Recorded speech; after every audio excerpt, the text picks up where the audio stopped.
Thank you. My name is Babu Owino Jr. or Olwoch Jacobi.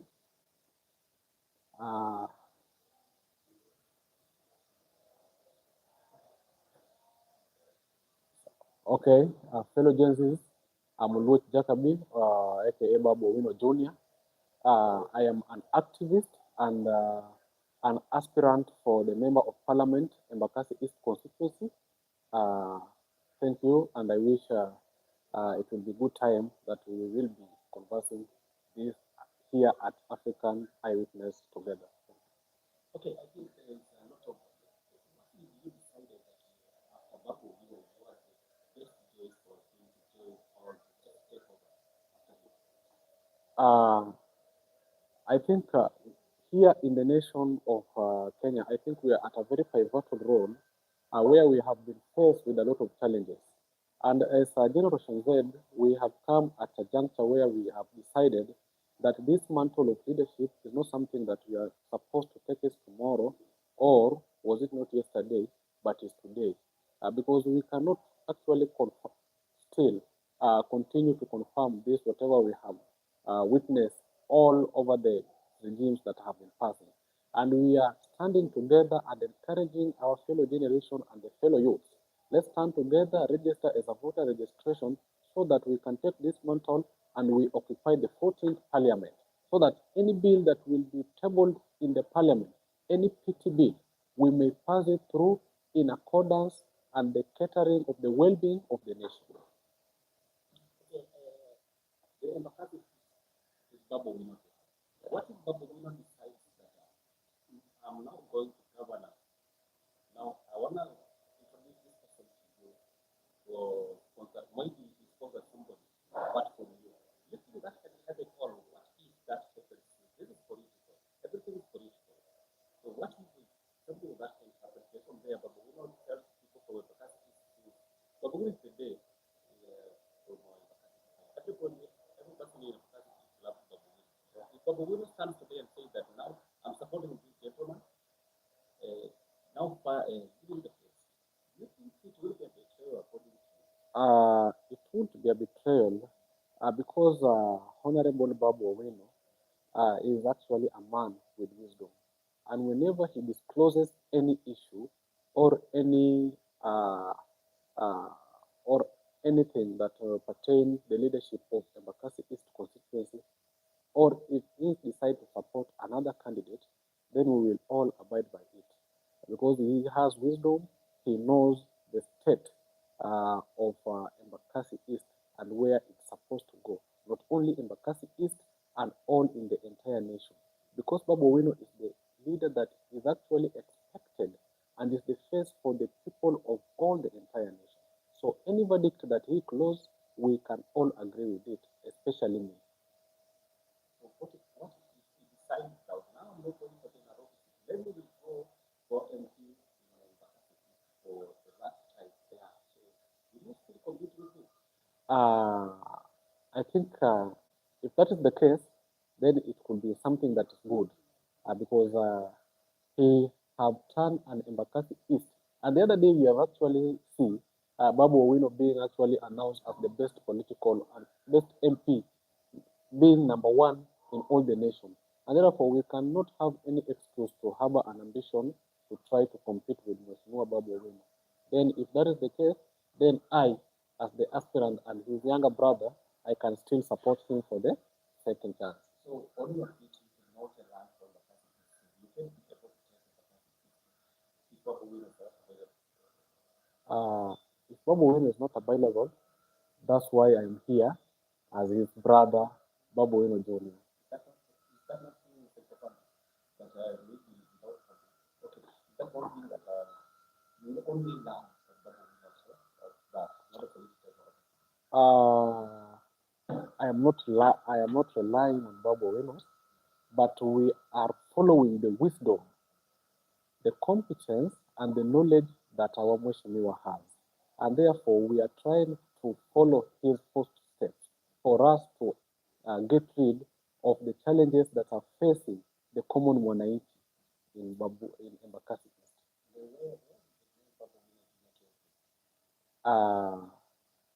Babu Wino, apart from being the member of Embakasi East, we actually come from the same county, and apart from that, this name have originated not only here but in several places, because I have been in Mombasa. People have used to call me Babu Wino Jr. because, as you can see, we look alike. Yeah.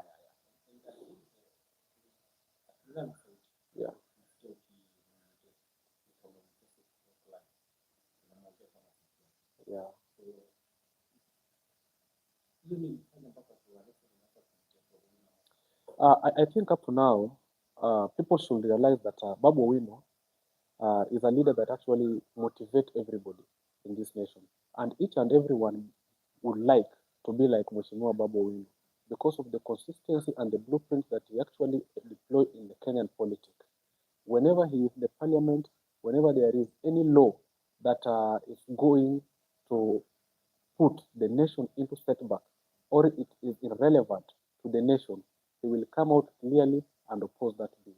And that's the reason why each and every person would like to be like him, especially me. I admire to be like Mheshimiwa Babu Wino, and in the coming future, to follow his footsteps, to cater for the people and the well-being of the nation.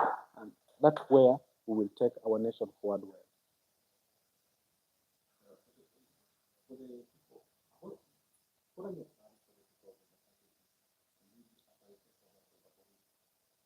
I think several things have been affecting this nation.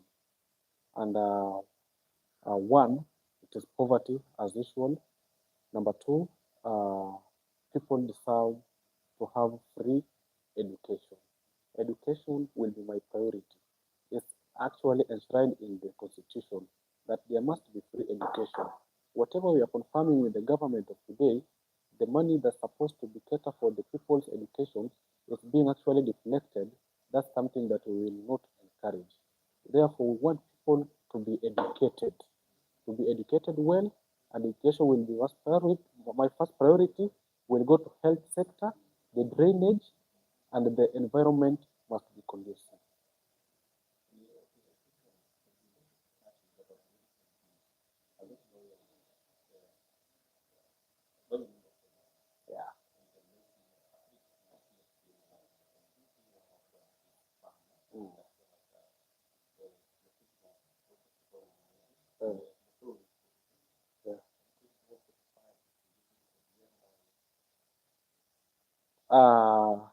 Up to now, Babu Wino has not yet released any press release to the nation whether he have actually opted out of ODM party or not. Mheshimiwa Babu Wino was elected in the ODM party ticket. Yes.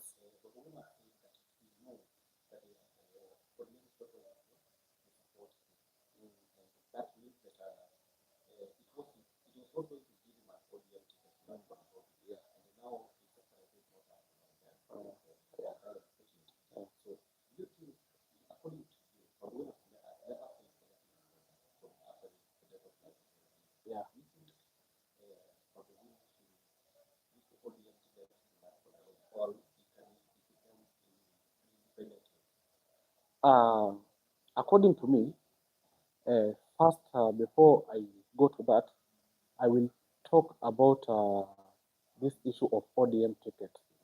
Because ODM was a pro-people party, a pro-democracy party. And we are actually saying if ODM is actually losing its identity, because we are not sure whether ODM will support Ruto or not, because Oburu Odinga is trying to eat in both sides.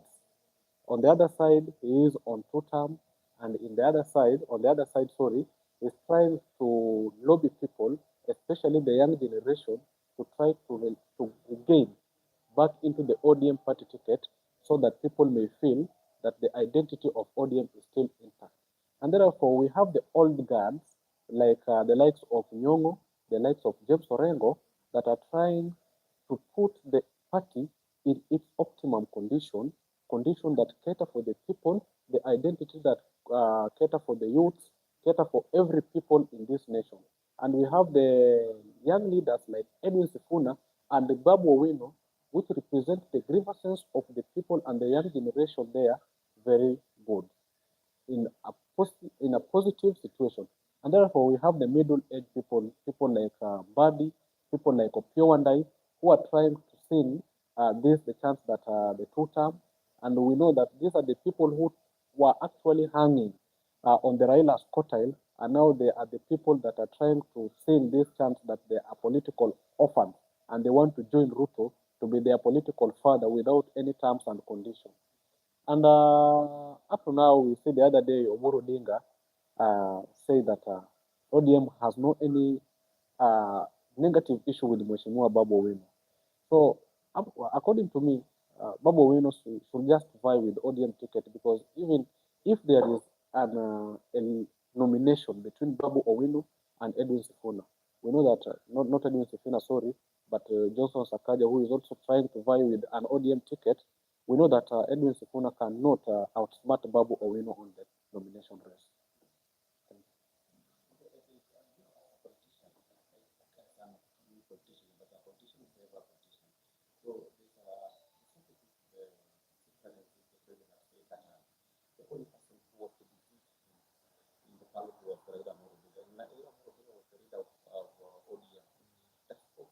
What does that sound when it comes to the broad base? It seems that he has done away with the broad base, or the broad base does not exist anymore. According to me, broad base does not exist, because when His Excellency, the later former Prime Minister Raila Amolo Odinga, entered into the broad-based government, there were actually rules and guidelines that were there to follow, and there was this the MOU that was signed, and our Secretary General, that is Edwin Sifuna, was the person in charge of signing that MOU. And the MOU were containing actually the 10-point agenda that up to now are still not yet implemented by the President William Samoei Ruto. And therefore, as a nation, we cannot sing this chorus about the 2-term without the 10-point agenda that was signed. And Ruto is supposed to be implementing it, but up to now, we have not seen anything Ruto doing or actually attending in this 10-point agenda. And therefore, broad-based government is nothing. It's with me, it's dead. It doesn't exist anymore. So you buy what you say that people left as one competitor. Yeah. So what do you think on better opposition?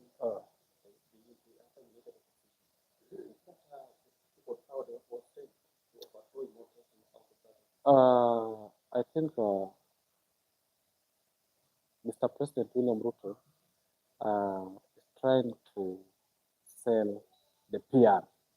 This actually, to me, seems to be PR. Because we have several leaders that have the blueprint and the consistency of leading this nation to where it's supposed to be.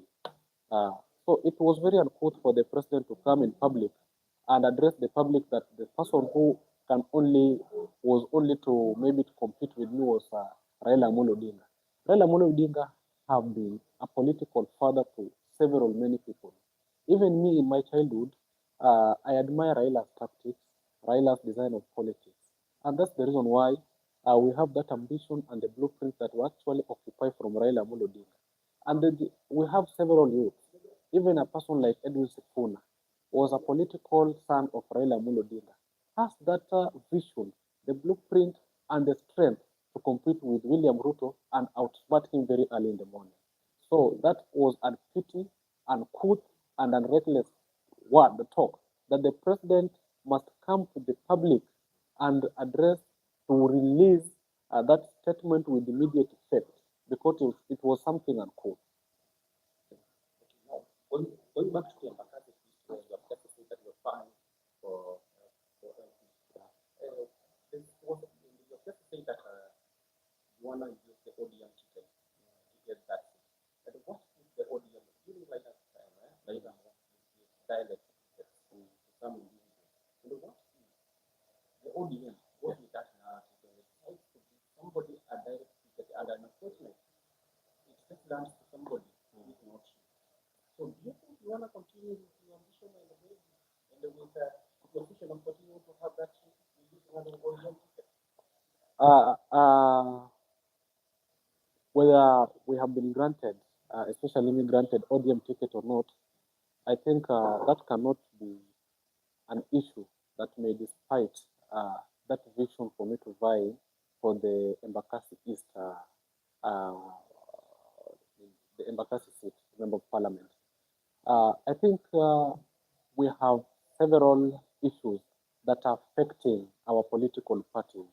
And as a Gen Z, we are actually experiencing several setbacks because sometimes we cannot be given direct tickets, or maybe getting a certificate party seems to be a problem because we have the cartels, the mafias, the demagogues that are trying to vandalize and actually maraud the resources of the political parties at the expenses of enriching themselves and sidelining the young youth, the young generations that have the blueprint and the consistency of the leading the nation. And there, if we are denied from getting the party ticket, the Gen Z, we are united, we are firm, and we can actually organize ourselves and maybe form a political party that may be deployed and granted to each and every Generation Z in free and fair issuance. So the ODM ticket lands, you're not going to stop. Yeah, yeah, sure. Exactly. Okay. Things happen.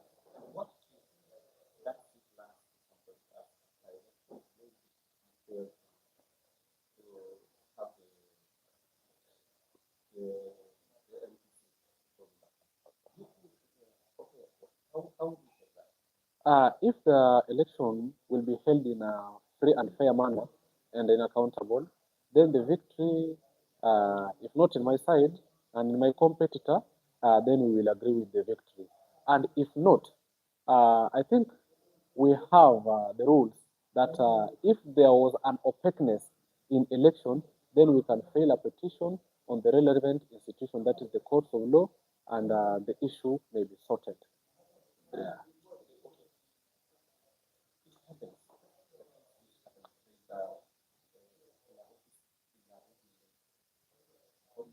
Mm.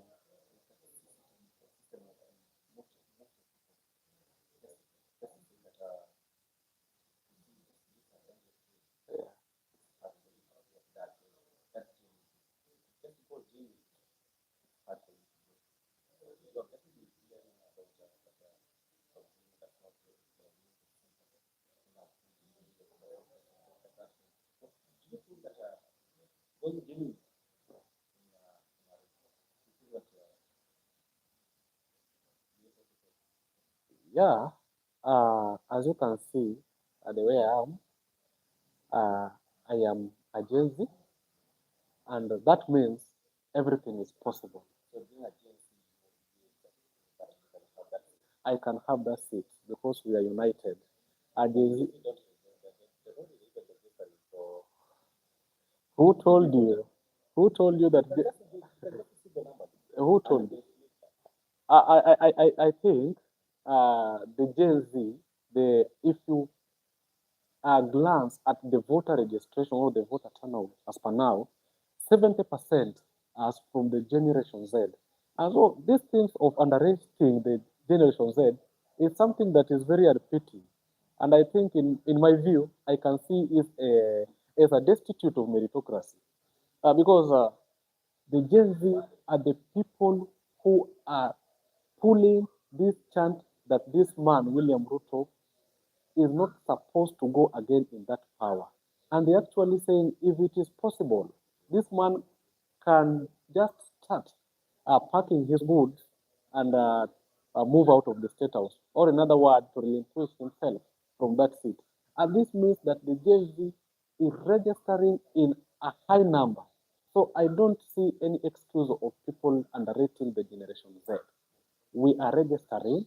We are going to actually to vote. We are going to take those political, the political despotics home. We are going to do away with these political figures because we know where the state of this nation is going. Because we have not seen any leader, any aspirant, starting with the presidential aspirant as for now, apart from Jimmy Wanjigi the other day, who is a presidential aspirant, only talk about the debt that the Kenya is having now. Because there is no leader is trying to tell us how we are going to pay all these debts that we are being owed by the foreign nations. And therefore, we are saying the JV, where are we going as a nation? So for us to be in a paradise, we must register as a voter because it's the only tool that will assist us to kick this man out. And therefore, I'm going to win that seat. I'm going to take all the votes from the JZ with a big block. Okay. Now let's go with the now let's go higher. Yeah.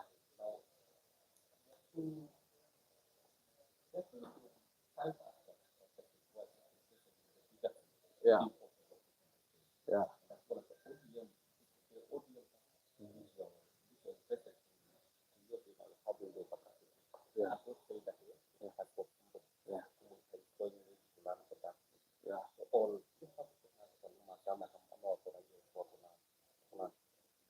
Yeah, when we emphasize on the presidential issues, it is now a time where we are actually at a crucial road, at a very fragile time, where the nation is supposed to decide. Because on the other hand, we have William Ruto together with we actually have William Ruto together with his despotic surrogates, the mafias, the thugs, and on the other side, we have Matiani, we have Kalonzo, we have Natembeya, we have Uhuru Kenyatta, and other leaders that are trying to represent the nation well. And on the center side, we have the People's Liberation, uh, People's Patriotic Coalition being actually led by the Gen Zs. So we are at a crucial moment that we have to decide where to choose. And presidential race actually depends with the numbers. And we cannot say the chance of two term since we are actually experiencing a lot of setbacks in this nation. We have a government that at the start actually promised us to do many things. Let me take you back, maybe in 2022 when President Tuco was campaigning and he was together with gachagua, the president promised us a lot of things. As you are the witness there, we used to maybe to hear the bottom up, mama wa mboga, wheelbarrow. Nowadays we cannot hear anything.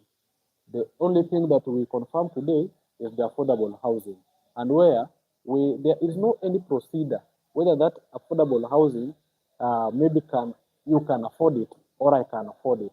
You see, and therefore we are saying as a nation, how is it possible for someone who used to call himself a hustler now putting the nation into an anarchy? The other day, we see people are trying to demonstrate, people are trying to protest for their rights because it is something that is enshrined in Article 37 of the Constitution, right to assemble, demonstrate, picket, and that is something that this government, this regime of William Ruto, together with all the despotic surrogates, is trying to outsmart. You see? Now, if the president is trying to outright the citizens of this nation in their rights, rather than deploying the services that is supposed to render to the nation. Will we, as a Gen Z, vote this guy again? Therefore, we are saying no, we will not vote this guy again. Because if you see the education, the sector of education have been affected. The section of health have been affected. The other day, we see the minister, the CS for education, CS Julius Ogamba, being actually facing the trials of the scandal of I think of a 1 billion case. Where is this money going? We have actually confirmed the ghost workers in every sector, be it in health section, in the school.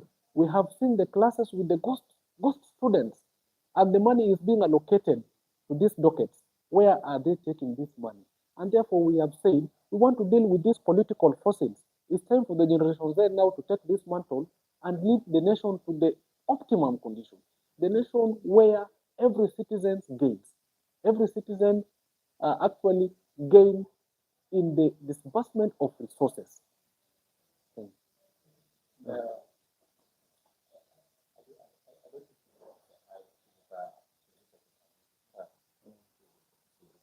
Yeah.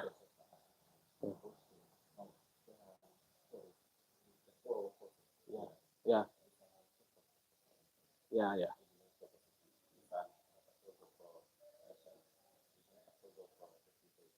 Okay.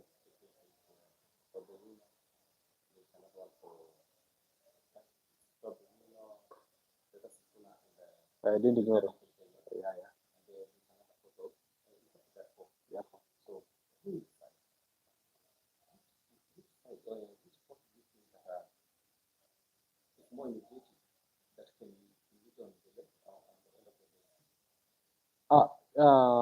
up to now, we won't emphasize on the energetic forces.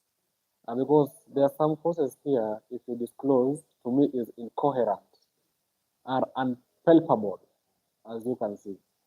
And the force of the broad-based government, it is actually incoherent to me.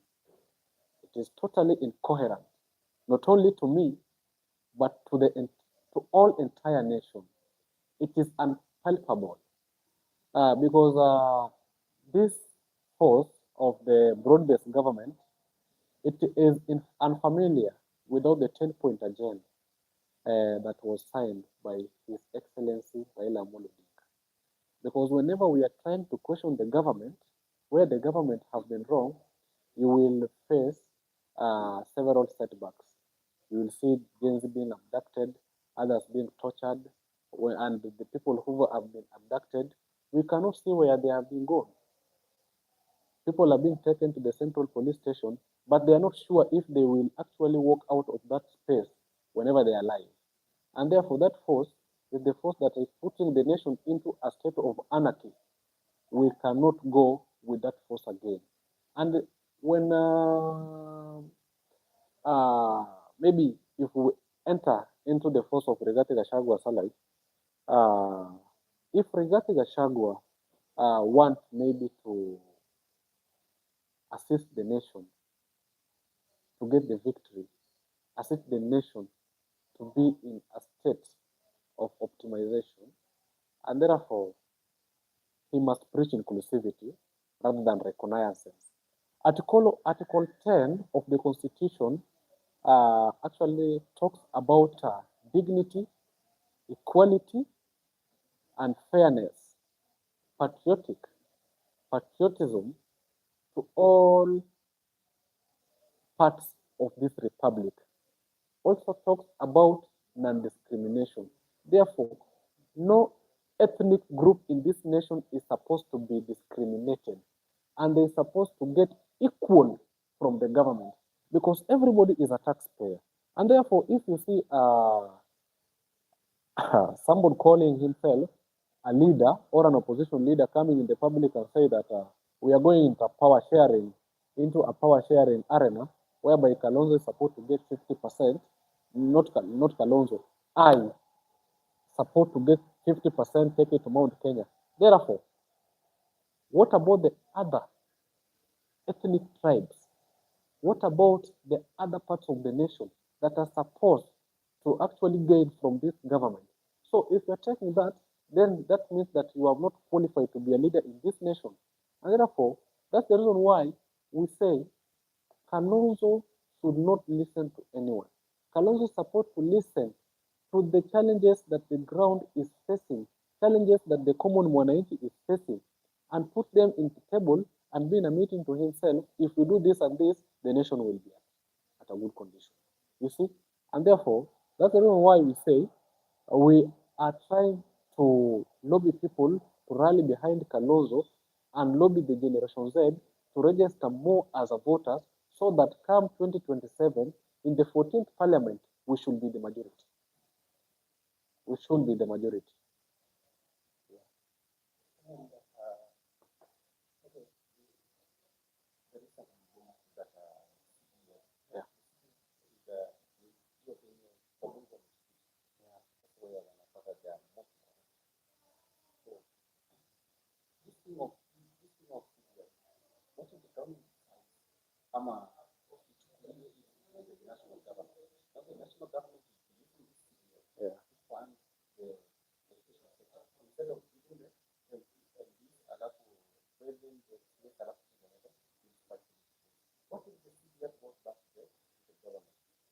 I think that is something that will be a please to the entire nation, because some MPs have been squandering this money at the expense that they only enrich themselves to fill their pockets rather than focusing on the common mwananchi, and therefore they will come in the public and try to brag themselves that we are deploying actually the bursary from the NGO CDF without any transparency and accountability, whether this is the money that have come from the government, without any transparency telling us that the government actually disclosed in my capacity this amount of money, and this is the money that I have used to do this and this, to actually invent this project that can actually lead to development infrastructure of the specific jurisdiction. And therefore, we are saying this CDF money, according to me, is supposed to go back to the national government. If the government wants to use the CDF money, it's supposed to be allocated from the above, not be allocated to the thugs calling themselves the MPs. It's supposed to come out from the government going to the common man.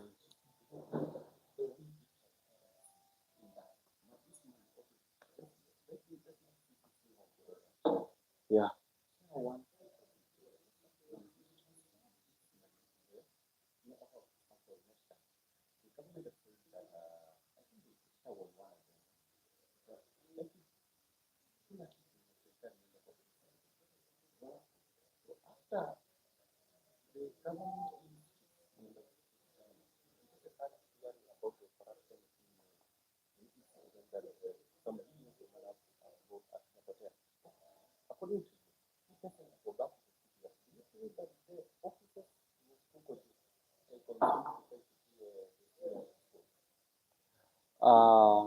Before I comment on that issue, that is the reason why I'm saying, if you are keenly listening to me, because the current government, the current regime, being led by William Samoei Ruto, together with his despotic surrogates, the pogroms, are the people who are actually trying to do away with the public funds, the public resources. And therefore, we are saying that come 2027, we are going to occupy several seats so that this kind of models must be put to its revelation. And the issue of e-citizens, I think up to now have been corrupted. You see, the other day, William Ruto, when he was actually addressing the parliamentary group, the PG, before the demise of our hero, Raila Amolo Odinga, he come out in the public and trying to brag himself as claiming to be a consumer of raw intelligence. Yes, his government is full of corrupt figures. And therefore, we want to kick them out so that come 2027, those positions will be handled by people who have the competence, have the consistency of deploying the nations into the states of freedom, state of equality, and state of inclusivity. Yeah.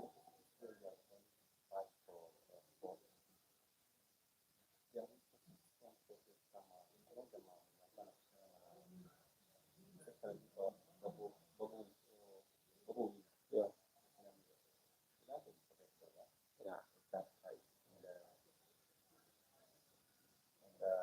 I think some of the was from this. Most likely, the only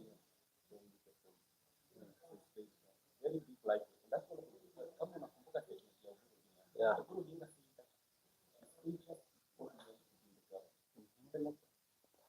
So ODM on his feet, the only thing you can do is to leave and to go to so what if ODM come together and now and then that's why something now now that guy that's the government and now you remain as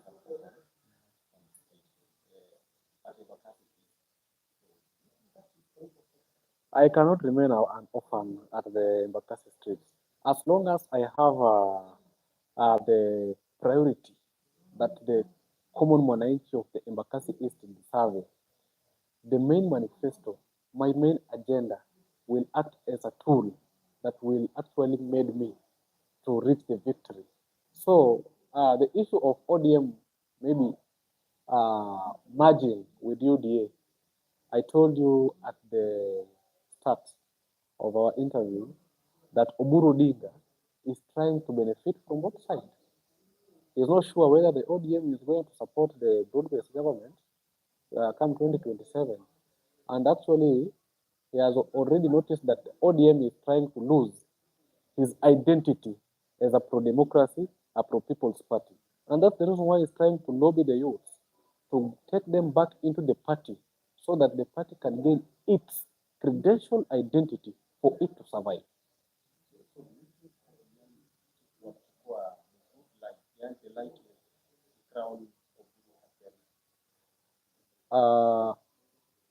Up to now, maybe I can disclose that the specific NEC that is responsible for electing people, because ODM as an institution, and the central, they actually sit at the central committee and decided that Oburu Odinga should act as the interim party leader.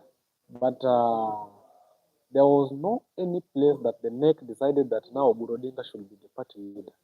But up to now, since the central committee called themselves for a meeting and decided that he should act as an interim party leader, are we okay?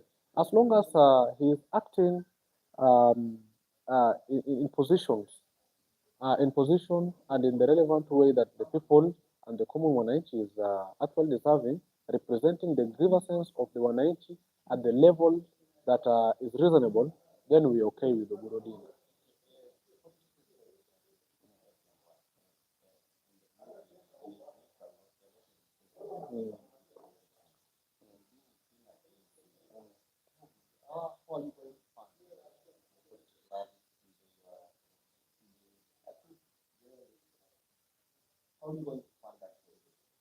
I think I told you previously that I have several Gen Z, and as a Gen Z, we are firm, we are united, and the bond is unbolted.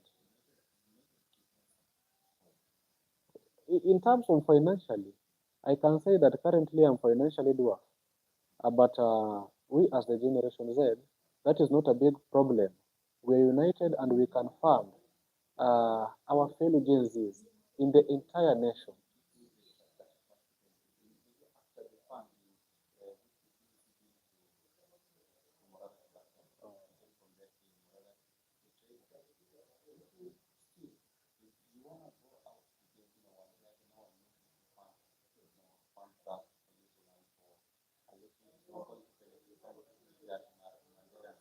Yeah, you know, my issue with Murara Kebasu is very different. I think Murara Kebasu, maybe, if I may not enter into Murara's issue very well, Morara was just a hypocrite. Maybe I can say in relevant term, a person who maybe was a psychopath, intellectual to pseudo incompetence. So I cannot maybe emphasize on the issue of Morara Kubasu very well. But about my issue, my agenda, my manifesto to the people of Embakasi and to the entire nation is what will actually take me out, you know, and is what maybe will lead to my victory. And as you can see, I have the blueprint and the consistency of leading the Embakasi people. Therefore, Gen Z cannot be divided into the tribal tactics and the tribal lines.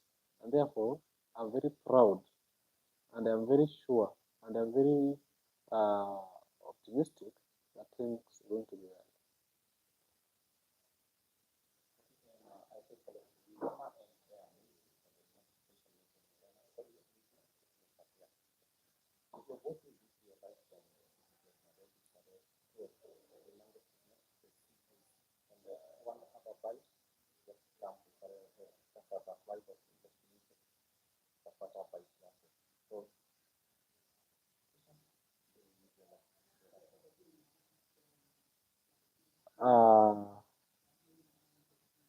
Thank you very much. To my fellow Gen Zs, I think we are at a very pivotal time that our nation is at a very crossroad, and we have to decide which line are we choosing as a Generation Z. Come 2027, let's be very firm. Let's merge together so that we can kick these all political forces, political demagogues out of those seats that they're actually trying to plank. They're trying to sabotage. We are tired with the people who are trying to vandalize our public resources. And therefore, let's register in high number. Let's register as a voters so that we may occupy the 14th parliament. I actually said the other day that we are tired, very tired to be handled by the pogroms, the ravenous lunatic individuals whose main aim is just to maraud the public resources at the expense of enriching their funds. Therefore, we say no, and with one voice, let's register as a voters. That is the only tool that will keep these thugs, these bandits, these mafias out of those positions. Thank you very well, my fellow Gen Zs. Meet you next time.